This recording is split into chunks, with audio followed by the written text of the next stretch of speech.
All right, chapter 49 and 50 are our last chapters. There never used to be yellow-spotted lizards in the town of Camp Green Lake. They didn't come to the area until after the lake dried up. But the townsfolk had heard about the red-eyed monster living in the desert hills. So we're looking at another flashback to Sam's time.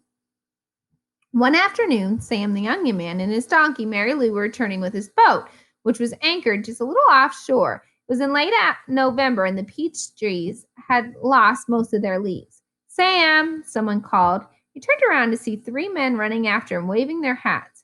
He waited. Afternoon, Walter, Bo, Jesse, he greeted them as he walked up, catching his breath.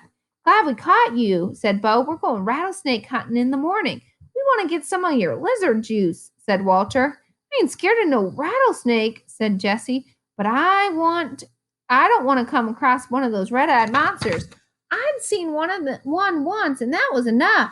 I knew about the red eyes, of course, but I hadn't heard about the big black teeth.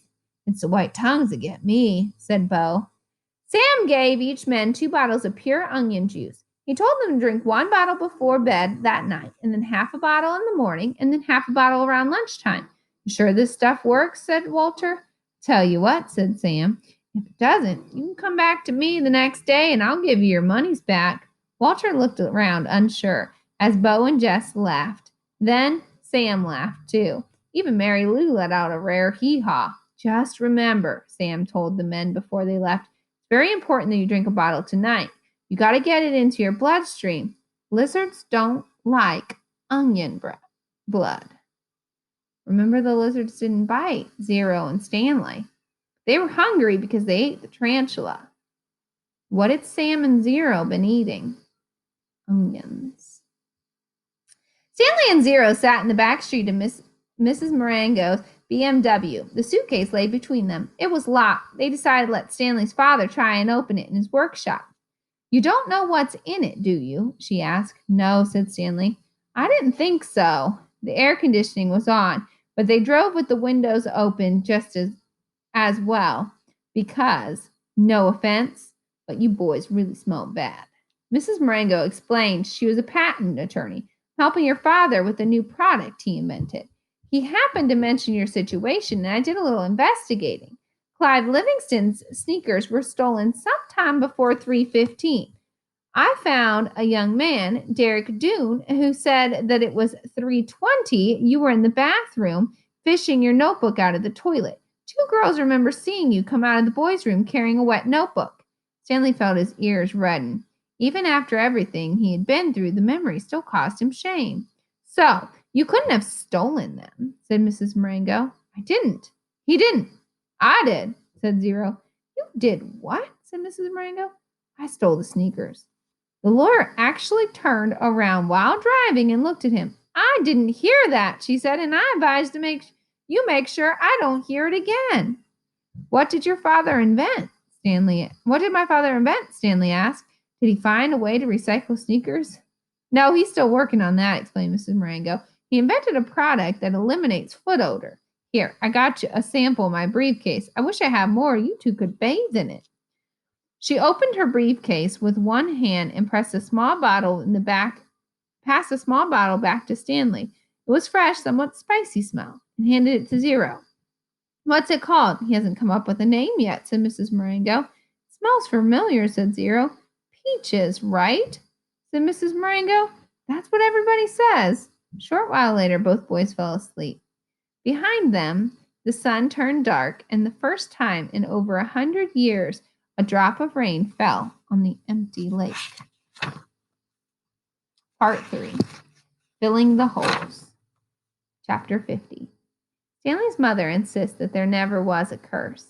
She even doubts whether Stanley's great-great-grandfather really stole a pig. The reader might find it interesting, however, that Stanley's father invented a cure for foot odor the day after the great-great-grandson of Elia Yenitz carried the great-great-great-grandson of Madame Zeroni up the mountain. Remember, Zero got really sick and Stanley had to carry him up the mountain? The Attorney General closed Camp Green Lake. Ms. Walker, who was in desperate need of money, had to sell the land, which had been in her family for generations. It was bought by a national organization dedicated to the well-being of young girls. In a few years, Camp Green Lake will become a Girl Scout camp. Ironic because they kept saying this thing, Girl Scout camp. It's pretty much the end of the story. The reader probably still has some questions, but unfortunately, from here on in, the answers tend to be long and tedious. While Ms. Bell, Stanley's former math teacher, might want to know the percent change in Stanley's weight, the reader probably cares more about the change in Stanley's character and self-confidence. But those changes are subtle and hard to measure. There's no simple answer. Even the contents of the suitcase turned out to be something somewhat tedious. Stanley's father pried it open in his workshop, and at first everyone gasped at the sparkling jewels. Stanley thought he and Hector became millionaires, but the jewels were of poor quality, worth no more than $20,000. Underneath the jewels was a stack of papers that had once belonged to the first Stanley Yennets. They consisted of stock certificates, deeds of trust, and promissory notes. They were hard to read and even more difficult to understand. Mrs. Marengo's law firm spent more than 2 months going through the papers. They turned out to be more valuable than the jewels. After legal fees and taxes, Stanley and Zero each received less than $1 million. But not a lot less. It was enough for Stanley to buy his family a new house with a laboratory in the basement and Hector to hire a team of private investigators. But it would be boring to go through all the tedious details and changes in their lives. Instead, the reader will be presented with one last scene, which took place almost a year and a half after Stanley and Hector left Camp Green Lake. You will have to fill in the holes yourself. And this means like the holes in the story, the gaps. There was a small party at the Yennets' house. Except for Stanley and Hector, everyone there was adults. All kinds of snacks and drinks were on the counter, including caviar, champagne, and fixings for ice cream sundaes. The Super Bowl was on television, but nobody was really watching. It should be coming on next break, Mrs. Marengo announced. A timeout was called from the football game, and a commercial came on the screen. Everyone stopped talking and watched. The commercial showed a baseball game. Amid a cloud of dust, Clive Livingston slid into home plate as the catcher caught the ball and tried to tag him out. Safe! Shouted the umpire as he signaled with his arms. The people in Stanley's house cheered as the run really counted. Clyde Livingston got up and dusted the dirt off his uniforms. As he made his way back to the dugout, he spoke to the camera. Hi, I'm Clyde Livingston, but everyone around here called me Sweet Feet. Way to go, Sweet Feet, said another baseball player, slapping his hand. Besides being on the television screen, Clyde Livingston was also sitting on the couch next to Stanley. My feet weren't always sweet, Clyde Livingston said as he sat down in the dugout bench. They used to smell so bad nobody would sit with me in the dugout. They really did stink, said a woman sitting on the couch on the other side of Clyde. She held her nose with one hand and fanned the air with the other. Clyde hushed her. Teammate told me about sploosh, said the television Clyde. He pulled a can of sploosh out from underneath the dugout and held it up for everyone to see. Spray a little bit on each foot each morning, and now I really do have sweet feet. Plus, I like the tingle. Sploosh, said another voice.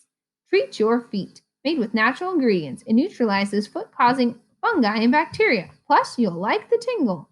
Everybody at the party clapped their hands. He wasn't lying. The woman who sat next to Clyde, I couldn't even be in the same room with his socks. The other people in the party laughed. The woman continued, I'm not joking. It was so bad. You've made your point, said Clyde, covering her mouth with his hand. He looked back at Stanley. Will you do me a favor, Stanley? Stanley raised and lowered his shoulder. I gotta go get more caviar, said Clyde. Keep your hand over my wife's mouth. He patted Stanley on the shoulder and rose from the couch. Stanley looked uncertain at his hand, then at Clyde Livingston's wife. She winked at him. He felt himself blush and turned away. However, Hector, who was sitting on the floor in an overstuffed chair, he turned away towards Hector, who was sitting on the floor in an overstuffed chair. A woman sitting in the chair behind Hector was absent-mindedly fluffing his hair with her fingers. She wasn't old, but her skin had a weathered look at it, almost like leather. Her eyes seemed weary, like she had seen too many things in her life and she didn't want to see. And when she smiled, her mouth seemed too big for her face. Very softly she sang, half hummed a song that her grandmother used to sing to her when she was a little girl. If only, the moon speaks no reply, reflecting the sun that's all gone by. Be strong, my weary wolf, turn around boldly, fly high, my baby bird, my angel, my only. That's it. That is the end of Holes. You guys did it. You read the entire book. Awesome job, guys.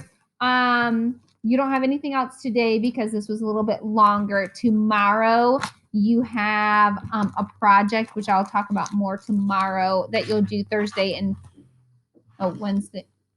Yeah, Thursday and Friday. And it's going to be really easy. So don't worry about it. You'll learn some more about it tomorrow. But congratulations, guys. You finished the whole Holes book.